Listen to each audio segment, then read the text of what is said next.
Hello and welcome back to ASL for All. Today we'll be learning greetings and conversational signs. You're going to start with a 5-hand hi, hello. How is your A hand shapes, and they're going to twist against each other. And then you point at the person that you're having a conversation with. So it's hi, how are you? As a response to the hello, how are you? You can say you point at me with a pointer finger, you point at yourself in the middle of your chest. Fine, you'll be taking a 5-hand and you'll be tapping on your chest. I'm fine. And you're going to want to close this off with the sign for me again. When you close off a sentence with a pronoun, you are showing the other person that you're having the conversation with that it's their time to respond or it's their time to speak. The next phrase that we'll be learning is nice to meet you. You're going to be starting out with your flat hands, moving once across each other. If you do this sign multiple times, it means the sign for clean.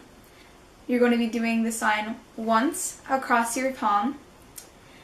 To meet, you're going to have D hand shapes, like two people meeting each other. You're going to meet each other, then you, towards the person that you're having the conversation with. The next set of signs that you'll be learning are the signs for manners. The sign for please is a flat hand that moves in circular motions around your chest.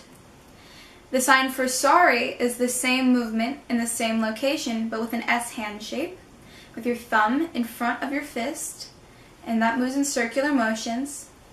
The sign for thank you is a flat hand on top of your chin and moving out. If you do it underneath your chin, that's a swear word. And we wouldn't want to say to someone, F you, if we mean thank you. The sign for thank you is also the sign for good. The sign for good can also be signed from your chin, a flat hand, to a flat hand in front of you. However, many people don't use the hand in front of them because it takes up too much time. The sign for need, you'll be taking an X hand shape and just moving it down. When using the sign for need, you can put your body into it to show how much you need something. So I need food. Like I really need food. Or, oh, I need that, but I can get it later. The sign for want is with bent 5 hands towards you, like you're pulling something towards you. This can also have the same meanings as need, where you really want food or you really want to go watch a movie. The next sign that we'll be learning is the sign for help. On top of your non-dominant flat palm is your dominant hand.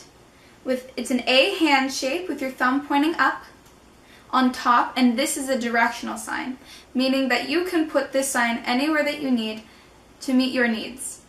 You can pull your hand from the person that you're talking to yourself. You help me. I can help you. You all can help me. I can help all of you.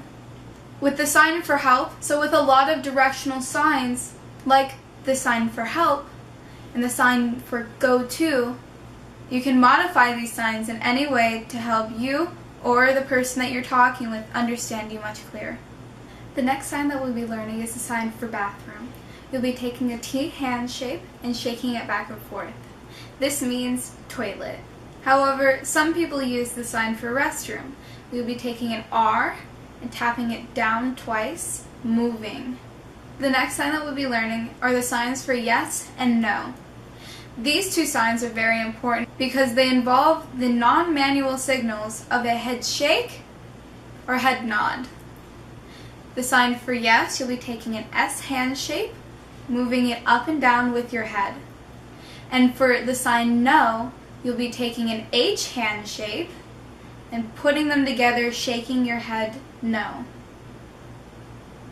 The sign for bad is a lot like good, except for instead of moving your hand outwards, you're moving it down. The next couple signs we'll be learning are for questions or statements. You can ask someone a question.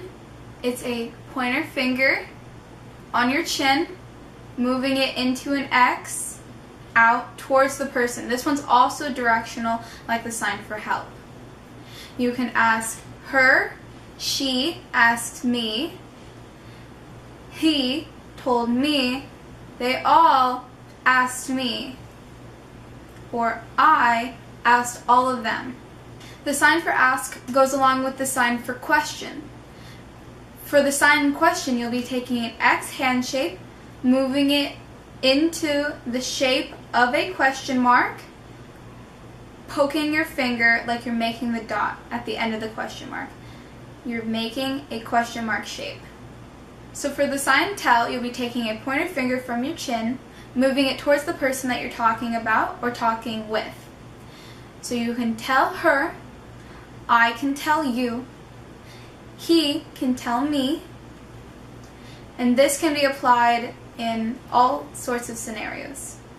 The sign for all, you'll be taking an L hand shape, moving it across your signing space. Your signing space is from a little bit above your head to about your belly button, a little bit above your belly button. And this is your signing space, so you'll be moving all across your signing space. This can mean all of the people in the room, this can mean all of you, this can mean all of them. Another sign for all is taking both of your hands flat. Your non-dominant hand will be facing in front of you, and your dominant hand will be moving in a sort of circle shape on top of your hand. So this means like all together I have 4 dogs. All together I have 5 erasers. The next set of signs that we'll be learning are for beginners in ASL. You'll be taking your non-dominant hand, putting it flat like a board or a whiteboard, putting a V shape, and moving your hand downwards facing palm towards the ground, then up, your palm facing up towards the ceiling. Meaning, the sign for what? What? You need to furrow your eyebrows. This is your non-manual signal to tell the person that you're having a conversation with, that you're asking a question. You'll be taking your 5 hand shapes, scrunching them up, and making a confused face. So meaning what? The next phrase will also be used a lot with beginning ASL learners. You'll be taking your flat non-dominant hand and a sort of C-shaped hand shape with your thumb towards the rest of all your fingers, moving it into the palm of your hand. And lastly, the sign that a lot of beginning ASL students use is the sign for slow. You'll be using your entire arm or just your forearm, whatever is most convenient to you and the most comfortable for you. You'll be taking your forearm like this and your flat hand, moving it slowly up your arm.